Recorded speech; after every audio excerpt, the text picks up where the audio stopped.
Ate, describe kay Kuya Martin. Video! Video yan?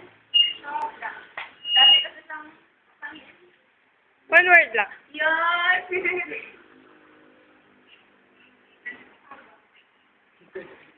Ay, video.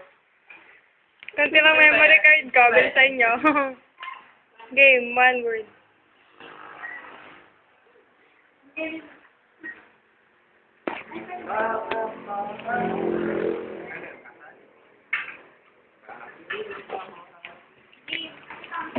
Oo. Wala. Clown? Bakit? Siyempre may bakit yun. May wagang word na bakit. Pag yung clown, papasaya siya ng tao. Joker. Makapatrip ka, pagdating mo na ng bahay, tatawa-tawa ka na lang. Basta nakakalimutan, pagkasama mo siya nakakalimutan. May Yung mga bata, pag nakikita yung clown, makikita pa yung clown, ang saya-saya. So, ikaw yung bata. Bata pa naman siya. Kuya Alvin. Uy,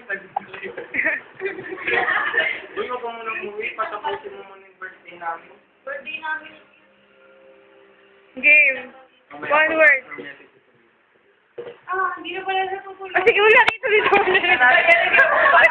Video mo tayo. Tapos na nga yan. Game. One word. Identity. Attention para... Mamariwana. So, kasi kapag nakasama mo siya parang lahat, malalakbay mo kasi high street. No? Malakas yung street, short street. Guys, ito na. It's your time to shine, guys. Inabati ko po yung nanay at tatay ko. Ano dapat? Game. Ate. Ay, dito. Ako muna, yun yung first word ko, yun rin yung first impression ko kay Nikram. Parang dati ng kabataan ko, ganyan din ako eh. Ganyan din ako yung pinaka-word. Ito, Daxi ba yan? Anak ba? Para sulat. Yung trip niya, kasi trip ko din dati. Parang dati kung ganyan yung age ko sa kanya, yung dati ko, ganyan din sa gali ko. Magkakabay, hindi siya mature doon. Hindi siya. Oo, may banks yun dati. Gusay ka kanya, mayroon pa yung black. Ano?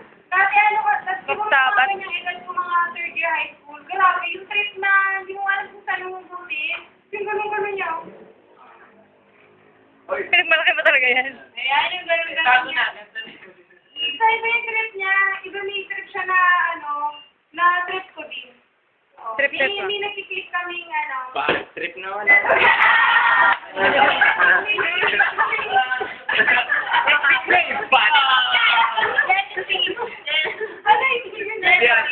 Game. Ayun, nakulit siya. Teka, matas na. Ganyan din ako.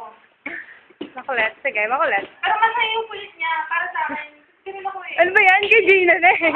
Babalik ko sa'yo, hindi namin balik. Dapat ang kulit. Ang gulo ko naman nagkanta.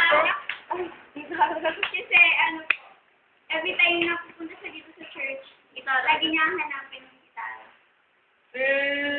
Or naalala ko nga, Ate Judith, kapag pupunta niyo, lagi nagigitara yan dito. Sabi sa akin, ikaw, talagang pinayagan kayo mag-gitara.